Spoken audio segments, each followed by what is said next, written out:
नमस्कार, आप देख रहे हैं इंडिया न्यूज। आपके साथ मैं दीप द्विवेदी। बुलेटिन की शुरुआत मौसम की खबर के साथ। यूपी में मौसम का मिजाज बदला है, जहां मौसम विभाग ने बारिश का अलर्ट जारी किया है। 42 जिलों में आंधी बारिश की संभावना। लखनऊ, बाराबंकी, उन्नाव, अयोध्या में अलर्ट जारी किया गया है। गोरखपुर, नोएडा, गाजियाबाद में भी अलर्ट जारी किया गया है। कानपुर, कासगंज, फिरोजाबाद में भी अलर्ट जारी किया गया है। फिलहाल अलर्ट तो जारी किया गया, लेकिन देर रात से लगातार भारी बारिश हो रही है। तो अयोध्या समेत कई जिलों को लेकर अलर्ट जारी हुआ है, लेकिन बीती रात से ही बारिश का दौर उत्तर प्रदेश के तमाम जिलों में और कई जगहों से हमारे साथ रिपोर्टर लाइव जुड़ रहे हैं। सबसे पहले लखनऊ का रुख करते हुए जय हमारे साथ वहां से जुड़ गए हैं। जय, जानकारी दे, राजधानी लखनऊ में क्या कुछ हालात बारिश को लेकर है? चूंकि अगर बात की जाए तो कई जगहों पर बीते देर रात से लगातार बारिश का सिलसिला जारी है। बिल्कुल, अगर हम राजधानी लखनऊ की बात करें तो यहाँ पर लगातार 2-3 दिनों से देखा जा रहा है जिस तरह से तेज हवाएं चल रही, कभी कभी हल्की फुल्की बूंदाबांदी भी हो जा रही है। तो ऐसे में यहाँ का टेम्परेचर, अगर मैक्सिमम टेम्परेचर की बात करें तो 38 डिग्री है और मिनिमम टेम्परेचर 28 डिग्री तक जा रहा है। तो ऐसे में लोगों को गर्मी से राहत जरूर मिली है। लेकिन आज का जो मौसम है, आज सुबह से ही काफी उमस भरा मौसम है और धूप भी निकली हुई आप देख सकते हैं हमारे पीछे। हालांकि जो जूस की दुकानें थी जो सुबह खुल जाया करती थी, ऐसे में मौसम बदलने की वजह से आप देख रहे हैं हमारे पीछे जो जूस की दुकान है अभी तक नहीं खुली है, अभी तक कोई यहाँ पर नहीं पहुंचा है। लेकिन लगातार देखा जा रहा है कि राजधानी लखनऊ में जो अब उमस भरी गर्मी वो सताने लगी है और लोग इससे कहीं ना कहीं बेहाल है। हालांकि टेम्परेचर बहुत ज्यादा नहीं जा रहा, 38 से 39 डिग्री जा रहा है, लेकिन उमस की वजह से लोग बेहाल हो रहे हैं। ऐसे में पावर कट की भी समस्या लोगों को सता रही है और तरह तरह से लोग जब बाहर निकलते हैं तो जो लोग पानी का सेवन नहीं करते हैं वो डिहाइड्रेशन का भी शिकार हो रहे हैं। हालांकि यही कहा जाता है कि लगातार आप अगर घर से बाहर निकले तो पेय पदार्थों का इस्तेमाल करें ताकि आप डिहाइड्रेट ना हो। और तमाम तरह की व्यवस्थाएं भी की जा रही हैं। आपको बता दें कि चाहे वो ग्रामीण स्तर की बात करें जहां पर गौ आश्रय केंद्र बने हुए हैं, पशु आश्रय केंद्र बने हुए, बेजुबानों के लिए भी लगातार शेड वगैरह लगाया जा रहा है। लेकिन इस समय राजधानी लखनऊ का मौसम जो है वो काफी उमस भरा है, जिसकी वजह से लोग कहीं ना कहीं बेहाल नजर आ रहे हैं। जी अक्रम, ग्रेटर नोएडा की अगर बात की जाए तो अभी फिलहाल क्या हालात बने हैं? चूंकि नोएडा में तो देर रात से बारिश और तेज हवाओं के साथ आंधी तूफान, जगह जगह पर तमाम दिक्कतें लोग फेस कर रहे हैं। फिलहाल क्या कुछ जानकारी? देखिए, ग्रेटर नोएडा की बात करें, जो तापमान था तकरीबन 44 डिग्री के करीब पहुंच गया था। लेकिन देर रात बारिश और तूफान के बाद जो तापमान है उसमें गिरावट आई, क्योंकि भारी बारिश हुई है। और सड़कों पर मैं इस समय हाल दिखाना चाहूंगा। देखिए, मेरे पीछे आप देख सकते हैं कि जो सड़कें हैं वहां पर जो पेड़ हैं वो टूटे पड़े हैं। मैं जेपी ग्रीन सोसाइटी के सामने खड़ा हुआ हूँ और देखिए रोड के उस पार भी आप देखेंगे तो सारे पेड़ जो है, ज्यादातर पेड़ वो इस 50 से 60 किलोमीटर प्रति घंटे की रफ्तार से आए तूफान में गिर गए हैं, सड़कों पर गिरे पड़े हैं। ऐसे में लोगों को मुश्किलों का सामना जरूर यहाँ पर करना पड़ रहा है। दूसरी बात, वाटर लॉगिंग की समस्या जो है वो इस समय सामने आ रही है, क्योंकि नोएडा, ग्रेटर नोएडा में कई हाईवे हैं, चाहे वो यमुना एक्सप्रेस वे हो, Noida greater Noida express way हो या ईस्टर्न पेरिफेरल हो, तो सब जगह पर, हालांकि आज रविवार है तो इसलिए लोगों को थोड़ा सा राहत जरूर है, लेकिन जो रोजाना निकलने वाले लोग हैं उनको भारी समस्या का सामना करना पड़ रहा है, क्योंकि वाटर लॉगिंग की वजह से कई किलोमीटर तक जाम लग गया था। और जो कि मौसम विभाग ने कल ही अलर्ट जारी कर दिया था कि आंधी और तूफान आएगा और भारी बारिश हो सकती है। इसके साथ ही जो लोग थे उनको भी ये सलाह दी गई थी कि खुले में नहीं रहें और पेड़ों के नीचे रहें, क्योंकि ग्रेटर नोएडा में देखा था अभी 2 से 3 दिन पहले जो आंधी और तूफान आया था उसमें नाती और उसके नानी की दोनों की मौत हो गई थी ऊपर से ग्रिल गिरने से, और दूसरा पेड़ गिरने से भी कई जगह लोगों की मौत की खबरें आई थी। तो इसको लेकर अलर्ट भी जारी था। लेकिन जिस तरह से रात भर बारिश हुई है उसके बाद टेम्परेचर में तकरीबन 10 डिग्री सेल्सियस की कमी दर्ज की गई है। इससे लोगों को राहत जरूर है, लेकिन जिस तरह से पेड़ पड़े हुए हैं सड़कों पर, अभी 2 से 3 दिन पहले भी जो तूफान आया था उसमें तमाम सड़कों पर पेड़ टूटे पड़े थे, वो अभी तक नहीं हटाए गए थे प्राधिकरण की तरफ से। लेकिन ऐसे में फिर दोबारा से इस तरह के पेड़ टूटे हुए सड़कों पर पड़े हैं, जिससे कि लोगों को यहाँ से निकलने में कड़ी मशक्कत का सामना करना पड़ रहा है। इसके अलावा देखिए, अगर बात करें तो नोएडा, ग्रेटर नोएडा में हाई राइज सोसाइटी भी है, जहां पर हमने देखा था कि पिछले आंधी और तूफान में कई जगह जो बड़ी बड़ी सोसाइटियां थी, हाई प्रोफाइल सोसाइटियां थी, उन तक में भारी नुकसान हुआ था। कहीं प्लास्टर टूट गए थे तो कहीं पूरी विंडो उखड़कर नीचे आ पड़ी थी। इसी तरह से कल जो तूफान आया है वो 50 से 60 किलोमीटर प्रति घंटे की रफ्तार से बताया गया है, जिसके बाद अलग अलग जगह से भारी नुकसान की खबरें भी हैं। और अगर आज की बात करें तो मौसम विभाग ने बताया है कि आज भी पूरे दिन आसमान में बादल छाए रहेंगे, बारिश भी हो सकती है। और मैं इस समय की भी बात करूं तो अभी तकरीबन 9:30 बजे के आसपास हो गए हैं, लेकिन अभी भी आसमान में आप देख सकते हैं कि जो धूप है वो नहीं निकली है और मौसम जो है वो लोगों को राहत देने वाला है। और जो आसमान में बादल छाए हुए हैं जिसकी वजह से जो तापमान है उसमें गिरावट है, तो इस तरह से जो बारिश हुई है उससे एक तरफ लोगों को राहत भी है, वहीं दूसरी तरफ वाटर लॉगिंग और इस तरह से जो पेड़ सड़कों पर गिरे गिरे हुए पड़े हैं उनसे लोगों को जाम का सामना भी करना पड़ रहा है। मुश्किलें जरूर लोगों की बढ़ी हुई है। और इसी तरह से दिल्ली एनसीआर में लगातार जो हवा है वो तेज चली है। अब ये मौसम विभाग का अलर्ट है कि अभी आने वाले 1-2 दिन में इसी तरह से मौसम रहेगा। और जो आंधी और तूफान आ रही है उससे लोगों को बचने के लिए सलाह भी दी जा रही है। तो अभी तक अलग अलग जिले से जगह से ग्रेटर नोएडा में कई जगह से खबरें भी हैं कि वहां पर नुकसान हुआ है, भारी नुकसान हुआ है। सड़कों पर आप देख ही सकते हैं कि किस तरह से जो पेड़ पड़े हुए हैं, इससे आम जनजीवन जरूर प्रभावित हो रहा है। लेकिन जो टेम्परेचर में कमी आई है, जिस तरह से 40-44 के डिग्री के आसपास ग्रेटर नोएडा में पहुंच गया था टेम्परेचर, उससे लोगों को जरूर राहत मिलती हुई दिख रही है। जी ठीक है अकरम, बने रहिए हमारे साथ। पंकज, आप जरा जानकारी दें, मेरठ में इस वक्त मौसम को लेकर क्या जानकारी है? क्या वहां अभी भी बारिश हो रही है या फिर किस तरह के मौसम अभी देखे जा रहे हैं मेरठ में?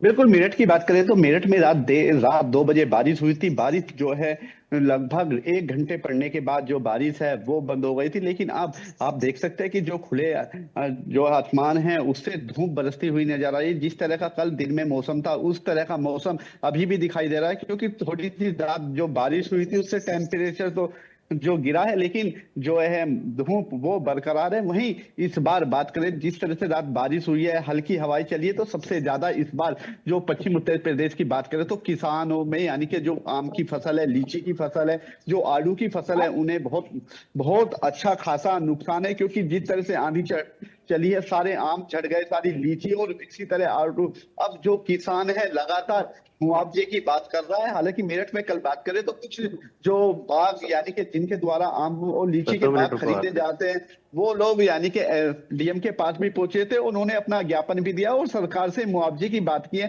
क्योंकि जिस तरह से लगातार पिछले 1 हफ्ते से, यानी कि 3 दिन पहले जो तूफान आया था और उसके बाद देर रात भी यानी कि बारिश के साथ हवाएं चल रही है, जिनकी जो स्पीड है 50 जो है 50 किलोमीटर प्रति घंटा की स्पीड के से बताई जा रही है। लेकिन सबसे बड़ा सवाल यहाँ कि जो किसानों की इस बार जो आम की फसल है जो बर्बाद हुई है, वो किसानों का साफ तौर पर कहना है कि उनकी जो पूरे साल की कमाई केवल जो होती थी वो फसलों से होती थी। जी अमेठी में इस वक्त मौसम को लेकर संजय क्या जानकारी है? किस तरह से अभी अमेठी में मौसम बना हुआ है?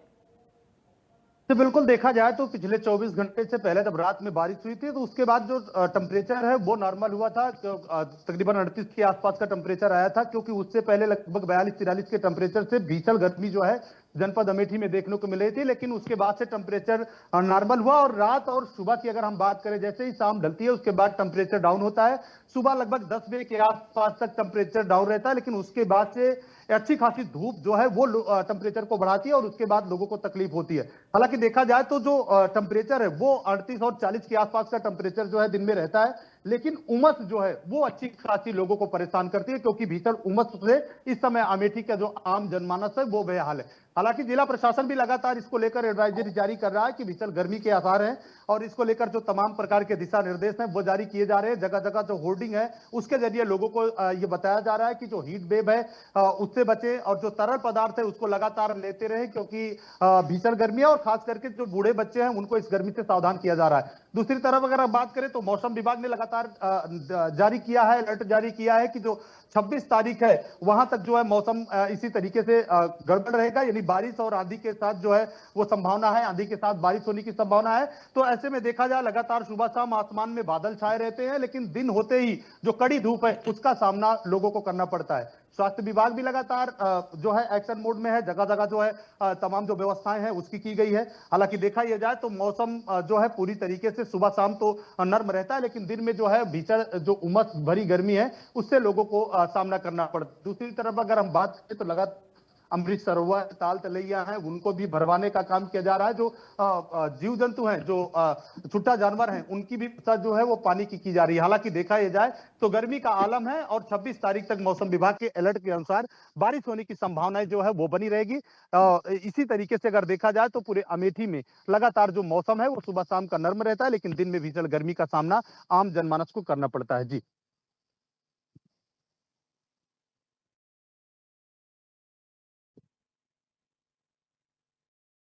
बना हुआ है। ऐसे में लोगों को भीषण गर्मी से जगह जगह राहत तो मिल रही है, लेकिन अभी भी कुछ जगह ऐसे, कुछ जिले ऐसे जहां पर बारिश ने, जैसा कि अभी संजय ने जानकारी दी कि अमेठी में दिन के वक्त में भीषण गर्मी, उमस भरी गर्मी का सामना लोग कर रहे हैं।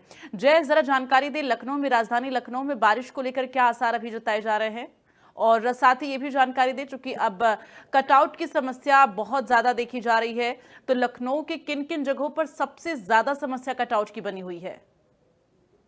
अब बिल्कुल, आपको अगर हम पहले जानकारी दें कि मौसम विभाग के अनुसार अभी 26 तारीख तक उम्मीद जताई जा रही है कि ऐसे ही मौसम बना रहेगा, उतार चढ़ाव वाला।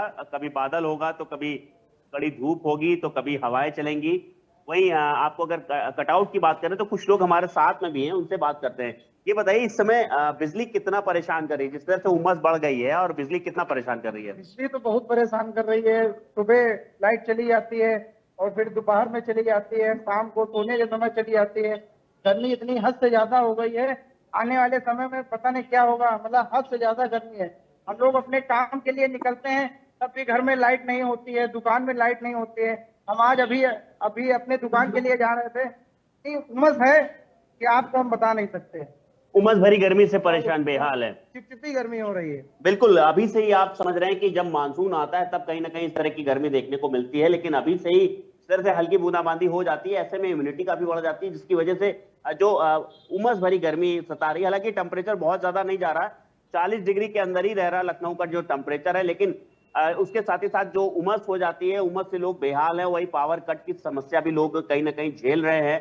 हालांकि इधर 2-3 दिन पहले जो आंधी पानी आया था उसमें देखा गया था कि कई पेड़ वगैरह गिर गए थे, कई जगह बिजली के जो तार हैं उनको नुकसान हुआ था। हालांकि बिजली विभाग ने उसको दुरुस्त जरूर किया, लेकिन उस दौरान जो लाइट गुल रही तो उसमें लोगों को काफी परेशानी जरूर हुई। जी बिल्कुल, तो ग्रेटर नोएडा में जिस तरह के मौसम की जानकारी आपने अकरम दी है, अगर दिल्ली एनसीआर की बात की जाए तो किस तरह से जल जमाव की स्थिति और कटआउट की स्थिति बनी हुई है? फिलहाल मौसम विभाग का क्या कुछ कहना है? आगामी दिनों को लेकर किस तरह से अलर्ट जारी किया जा रहा है? और जब इस तरह के मौसम आते हैं तो सीजनल जो है बीमारियां भी काफी ज्यादा लोगों में देखी जाती हैं। देखिए, ग्रेटर नोएडा की मैं बात कर रहा हूँ तो वाटर लॉगिंग की समस्या के अलावा एक और समस्या है जो अभी 2 से 3 दिन पहले आंधी और तूफान आया था। तो उसमें जो ग्रेटर नोएडा के बाहर के इलाके हैं, जैसे दादरी है, नगर पालिका दनकौर है, जो रूरल एरिया है, वहां पर जो ट्रांसफार्मर था वो फूक गया था। जो लाइन थी वो चरमरा गई थी व्यवस्था। तो पिछले 2 से 3 दिन से वहां पर जब से तूफान आया था तो लाइट पूरी तरह से लोगों को प्रभावित कर रही थी। लोग दुखी थे, इसके लिए जाम भी लगाया गया था। लेकिन कल दोपहर में ही इस इलाकों में 2 दिन बाद लाइट सुचारू रूप से शुरू हुई थी। लेकिन जिस तरह से रात में फिर एक बार आंधी और तूफान आया है तो उसके एक बार फिर जो व्यवस्था है वो चरमरा गई है। कई इलाकों में अभी भी लाइट चली गई है। यहाँ तक कि हाल ये है कि जो ग्रामीण इलाकों में थाने हैं वहां पर जो इन्वर्टर है वो भी डिस्चार्ज हो गए हैं और जो काम है वो प्रभावित हो रहा है। तो सबसे बड़ा असर जो है यहाँ पर आंधी तूफान का वो ग्रामीण इलाकों में देखने को मिल रहा है, क्योंकि वहां पर जो लाइट है, अगर इस तरह से दिल्ली आंधी तूफान एनसीआर की आता भी है जानकारी अकरम साझा करें। देखिए, दिल्ली एनसीआर के ये है कि जो नोएडा से लगता हुआ इलाका है दिल्ली एनसीआर का, वहां पर कई जगह जो वाटर लॉगिंग है, जो अंडरपास है, चाहे वो ग्रेटर नोएडा है, नोएडा हो, जहां जहां अंडरपास है वहां पर पूरी तरह से जो वाटर लॉगिंग है उसकी समस्या से लोगों को जूझना पड़ रहा है। काफी लंबा ट्रैफिक भी लगा हुआ है। और सबसे खास बात यह है कि अब से थोड़ी सी बारिश होने पे ही प्राधिकरण जो दावा करता था कि पूरे तरीके से उन्होंने बारिश से पहले तैयारी कर ली गई है, लेकिन उसकी पोल खुलती नजर आ रही थी। लेकिन जिस तरह से तेज बारिश हुई उसके बाद स्थिति और विकट है।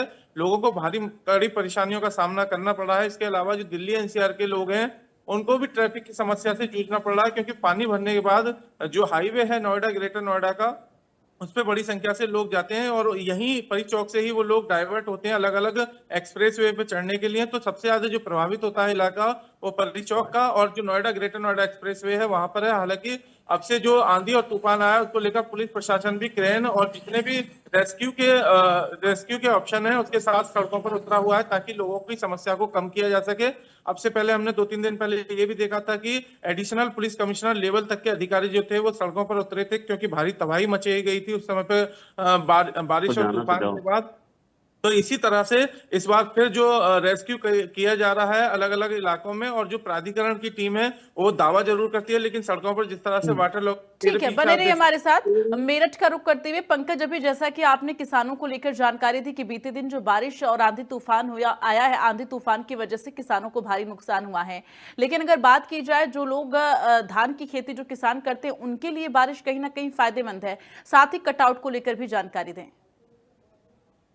बिल्कुल, क्योंकि धान की बात कर लेते हैं सबसे पहले, यानी कि बारिश, जिस तरह से बारिश पड़ती है, क्योंकि जो जमीन है वो काफी सूखी होती है, बारिश पड़ने के बाद जो जमीन है वो पानी पी जाती है, लेकिन जो बारिश के साथ साथ जो तूफान आता है वो बिल्कुल जो बिजली की लाइनें हैं, यानी कि जो खेतों में जो बिजली की लाइन जा रही है उनको तोड़ देता है, तो उससे किसानों को काफी परेशानी का सामना करना पड़ता है, क्योंकि किसानी के पास केवल लाइट होती है जिससे वो पानी अपने खेत में देता है और फिर धान की बुआई करता है। वहीं लगातार जो किसान है वो परेशान है, क्योंकि मेरठ कल डीएम के पास कई ऐसे किसान पहुंचे थे जिन्होंने अपनी पीड़ा बताई थी, उन चाहे वो आम की फसल को लेकर हो, चाहे वो लीची की फसल को लेकर, चाहे बिजली की समस्या को लेकर हो। तो हालांकि डीएम ने आश्वासन ये जरूर दिया था कि जो बिजली की समस्या है, जल्द ही जो आपके खेतों की जो लाइन है, जो संपर्क जो टूटे हैं, यानी कि बारिश से जो पेड़ टूटे हैं उनको जल्दी हटा लिया जाएगा। जी, अमेठी की अगर बात की जाए तो किस तरह से कटआउट की समस्या देखी जा रही है, संजय जानकारी दें।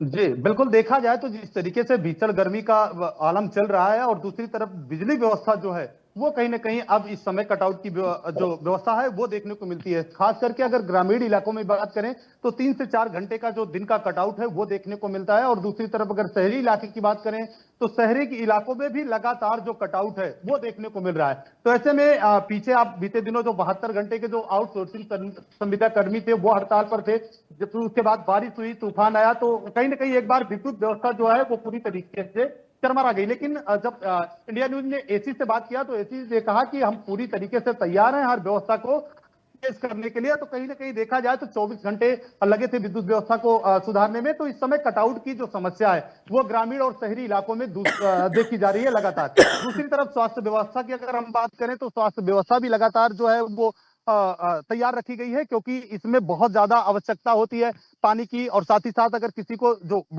बीमारी है, वायरल फीवर है, उल्टी दस्त है, डायरिया है, इस तरीके की जो बीमारियां बदलते मौसम की वजह से होती हैं, तो उसकी वजह से जो अस्पतालें हैं वहां भी लोग पहुंच रहे हैं और उनका इलाज जो है वो किया जा रहा है, चाहे वो सीएससी लेवल का हो, पीएससी लेवल का हो, या फिर जिला अस्पताल और ट्रामा सेंटर हो। तो यूं कहा जाए कि लगातार बिजली की समस्या तो जो है वो कटआउट के रूप में बनी हुई है, लेकिन दूसरी तरफ इस भीषण गर्मी में जिस तरीके से वायरल फीवर, हल्की बारिश होने के बाद जो तमाम मौसमी बीमारियां हैं वो लोगों के ऊपर प्रभाव डालती हैं। तो दोनों व्यवस्थाओं के लिए अगर देखा जाए तो विद्युत कटौती की भी समस्या देखने को मिल रही है, और वायरल फीवर से या अन्य बीमारियों से परेशान लोग अस्पतालों में पहुंचकर अपना समुचित इलाज भी करा रहे हैं। जी बिल्कुल जय, राजधानी लखनऊ की अगर बात की जाए तो स्वास्थ्य महकमा कितना तैयार है, चूंकि अब तो कोरोना के भी केसेस सामने आ रहे हैं, इस बीच सीजनल बीमारियां भी लगातार लोगों को प्रभावित कर रही हैं।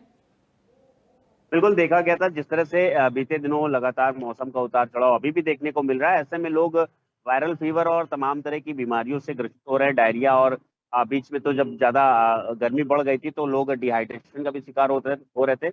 वहीं अब कहीं ना कहीं जिस तरह से उत्तर प्रदेश में कोरोना के केस भी आना शुरू हो गए, ऐसे में स्वास्थ्य महकमे को पूरी तरह से अलर्ट किया गया है कि किसी भी तरह की कोई भी समस्या ना हो, पर्याप्त मात्रा में दवाइयां लोगों को मिले, और साथ ही साथ जो अलग से वार्ड भी बनाए गए हैं। आपको बता दें कि जो कोल्ड वार्ड है वो बनाए गए हैं, और हर जगह ओआरएस के भी काउंटर अलग अलग लगाए गए हैं, और जो आशा बहू या जो एनएम सेंटर्स बने हुए वहां पर भी मरीजों को लगातार ओआरएस का वितरण किया जा रहा है ताकि लोग डिहाइड्रेशन का शिकार ना हो।